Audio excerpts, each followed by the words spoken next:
क्या अध्यक्ष बदला जाए और जो अध्यक्ष है उन्हें राज्यसभा भेजा जाए, ये भी जोड़ा जा रहा है। तो सारी चीज़ों को समझने की कोशिश करेंगे। अनिरुद्ध जी से इसकी शुरुआत करते हैं, क्योंकि खबर अभी सतह में आई नहीं है, सुगबुगाहट है, कुछ चर्चाएं हैं, उनको वो किस ढंग से देखते हैं। दुबे जी, क्या लग रहा है, कुछ बदलाव के संकेत हैं क्या कि दीपक बैज के नेतृत्व में फिर से एक बार नया विधानसभा चुनाव जो आने वाला है वो लड़ती हुई कांग्रेस दिखाई देगी? देखिए, क्या है कि कांग्रेस जो है निर्णय लेने में बहुत वक्त लगाती है, जहाँ तक कि मैंने देखा। और दूसरी बात यह है कि सुगबुगाहट की बात है तो निश्चित रूप से 3 बड़े नेताओं को, 4 बड़े नेताओं को इस तरह से दिल्ली बुलावा करना मतलब कोई बहुत महत्वपूर्ण कारण तो है मोहन जी। और आपको याद होगा, बैज जी की बात कर रहे हैं, बल्कि साल 1.5 साल से ज़्यादा, मेरे ख्याल से 2 साल से भी ज़्यादा समय हो गया होगा, या 2 साल तो हो ही गया होगा, चर्चा चली थी कि टी.एस. सिंहदेव प्रदेश अध्यक्ष हो सकते हैं। चूँकि उस समय परिदृश्य ऐसा था, बहुत समय कठिन था। कांग्रेस जो सत्ता से उतरी थी, सत्ता से हटी थी, फिर उस समय वो जो है मतलब ये, हालांकि खुल के बातें सामने नहीं आई, लेकिन भीतर खाने से जो बात सुनने में आती है, तो उन्होंने कहा था कि अभी नहीं, मैं थोड़ा सा वक्त लूँगा। उन्होंने इस बात को कहा था, और इस कारण जो माना जाता है कि दीपक बैज जी की राह खुली। और इसमें कोई दो मत नहीं, दीपक बैज जी बड़े सुलझे हुए नेता हैं, विधायक रहे, सांसद रहे, बस्तर की राजनीति को बहुत अच्छे से समझने वाले नेता हैं। और बीच बीच में जो कठिन जो है परिस्थितियाँ उपजती है, इतनी बड़ी पार्टी है, लोकतांत्रिक पार्टी है कांग्रेस, तो उसको बहुत तरीके से वो फेस करते चले गए। इसमें कहीं कोई दो मत नहीं है, उनकी जो योग्यता पे कहीं प्रश्न चिन्ह नहीं लगाया जा सकता। लेकिन हाँ, आपने देखिए एक जो है सवाल, जो आपका सवाल सामने आया, तो एक बात आपने कही कि क्या अगला विधानसभा चुनाव जो है दीपक बैज जी के नेतृत्व में लड़ा जाएगा, तो मैं बिल्कुल जो है इस चीज़ को दावे से कह सकता हूँ। मतलब एक जो मेरा जो राजनीतिक आकलन है, आपने एक समीक्षक के तौर पर बैठाया है, अगला जो चुनाव जो है विधानसभा वो दीपक बैज जी के नेतृत्व में नहीं लड़ा जाएगा, बिल्कुल। लेकिन हाँ, दीपक बैज जी की जो शख्सियत को वहाँ पे जो है मतलब राहुल गांधी जैसे नेता भी समझते हैं, तो दीपक बैज जी को यूं ही नहीं है कि मतलब दरकिनार कर दिया जाएगा। उनकी योग्यता का संपूर्ण लाभ किस तरीके से लिया जा सकता है, इस पर विचार किया जाएगा और बिल्कुल उसका उपयोग किया जाएगा। जैसे आप राज्यसभा सदस्य की बात कर रहे हैं, क्योंकि लगातार उठ रहा है कि के.टी.एस. तुलसी, तो फिर वहाँ पे राजीव शुक्ला और वहाँ पे रंजीत रंजन, तो ये बात लगातार विपक्ष उठाता है और घेरता भी है, और कांग्रेस को जवाब देते नहीं बनता। तो उस स्थिति में एक संभावना बिल्कुल है कि दीपक बैज जी क्या राज्यसभा जा सकते हैं। और अगर ये राज्यसभा की सदस्य की बात अगर ये ऊपर वाले सोचते हैं तो वो उस पद को डिजर्व करते हैं, क्योंकि वो उस योग्य हैं। तो लेकिन सिर्फ मैं वही कहूँगा कि जो आपका सवाल था, फिर से उसको दोहरा देता हूँ, उस जवाब को बहुत संक्षेप में, कि अगला जो है 2028 का जो चुनाव है वो दीपक बैज जी के नेतृत्व में नहीं लड़ा जाएगा। ठीक है, वो तो नहीं लड़ा जाएगा, लेकिन कुछ सर्जरी की कोशिश कर रही है क्या कांग्रेस, या सोच रही है क्या ऐसे समय में जब 2 साल इस सरकार को पूरे हो चुके हैं? देखिए, कुल मिला के मोहन जी ये बड़ा महत्वपूर्ण प्रश्न है।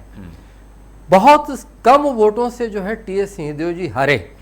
हो सकता है कि वो फिर विधायक बनते तो वहाँ पे जो है सदन में उनकी भूमिका कुछ और होती।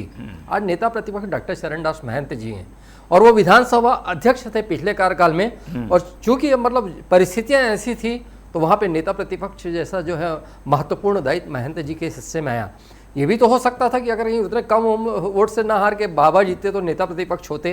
तो आज जो है नेता प्रतिपक्ष की महत्वपूर्ण जिम्मेदारी डॉक्टर चरणदास महंत जी के पास है। तो कम से कम पार्टी ये नहीं करेगी कि एक नेता प्रतिपक्ष पद से हटा के उस काबिल व्यक्ति को वहाँ पे प्रदेश कांग्रेस अध्यक्ष बनाए।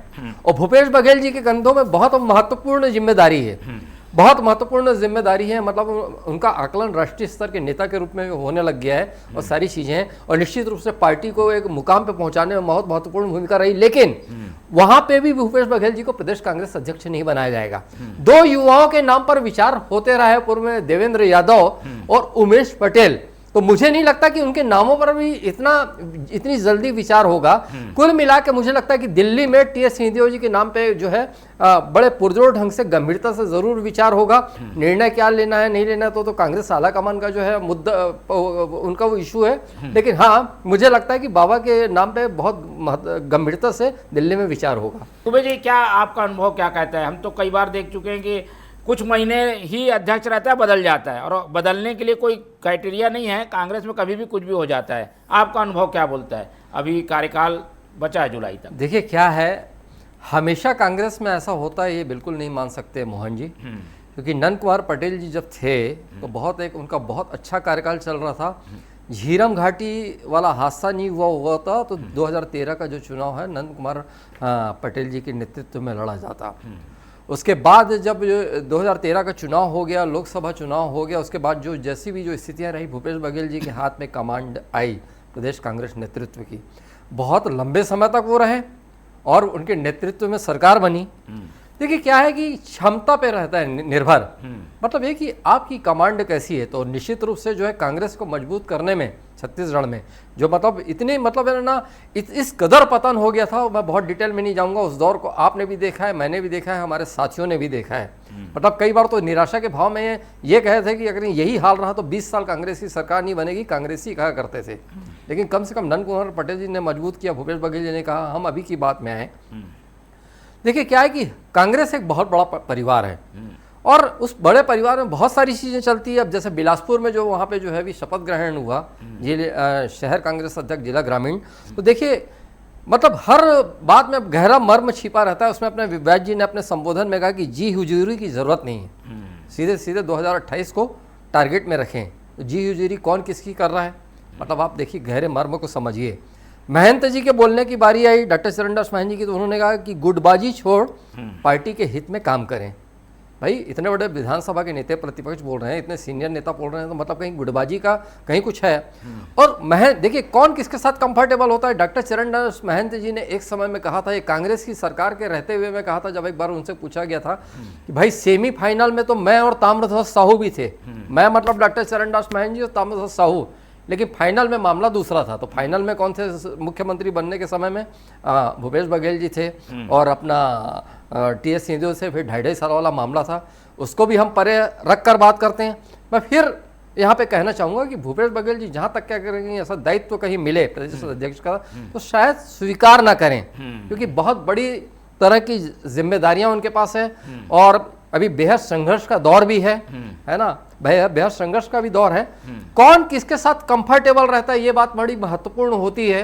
तो अगर कहीं कंफर्टेबल आप इस पे जाएं कि जो नेता कहीं दिल्ली में जिनका बुलावा आ रहा है तो कौन किसके साथ कंफर्टेबल है और कौन किसकी पैरवी वहां पर करेगा, यदि ये बात आई कि प्रदेश अध्यक्ष के लिए नाम लिया जाए तो ठीक है। देखिए क्या है कि मैंने पटेल जी का उदाहरण दिया और भूपेश बघेल जी का उदाहरण दिया, और निश्चित रूप से दिल्ली के ये जो दिल्ली का जो ये चयन था बड़ा महत्वपूर्ण था।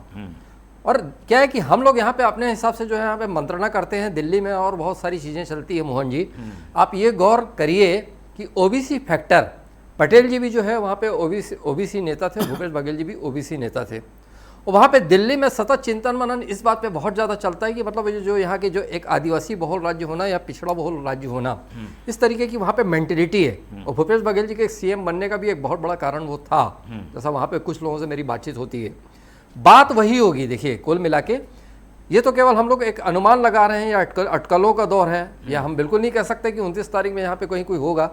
बात परिवर्तन की, एक जो अनुमान आप लगा रहे हैं मैं भी लगा रहा हूँ। देखिए क्या है कि टीएस सिंहदेव जी के नाम पे बड़ी शिद्दत के साथ विचार होगा, ये मुझे लगता है। और बाय द वे अगर कहीं वो कहीं ऐसी स्थिति नहीं बनी या कहीं कोई और उनका कहीं उपयोग सोचा जा रहा होगा पार्टी में, तो फिर प्रदेश अध्यक्ष के लिए इस बार मुझे लगता है कि किसी ओबीसी नेता के नाम पे विचार हो सकता है, क्योंकि दीपक बैज जी ने अपना जो है वजन इतना बढ़ा लिया और अपना कद इतना ऊंचा कर लिया, वो तो है अपने स्थान पे, लेकिन क्या है कि आदिवासी वर्ग से कोई जो है ना उतना जो है मजबूती के साथ कांग्रेस में कोई नेता उभर कर दीपक बैज जी के बाद अभी सामने आते नहीं दिख रहा है। तो बात तो दो ही चीज़ों पर आएगी, टीएस सिंहदेव या फिर ओबीसी वर्ग से। अगर कहीं युवा पे बात हुई तो फिर मैं 2 नाम पहले ही ले चुका हूँ, देवेंद्र यादव और उमेश पटेल, और बाकी फिर आप देखते हैं और मैं भी देखता हूँ और बाकी लोग भी देखेंगे कि भविष्य में क्या होने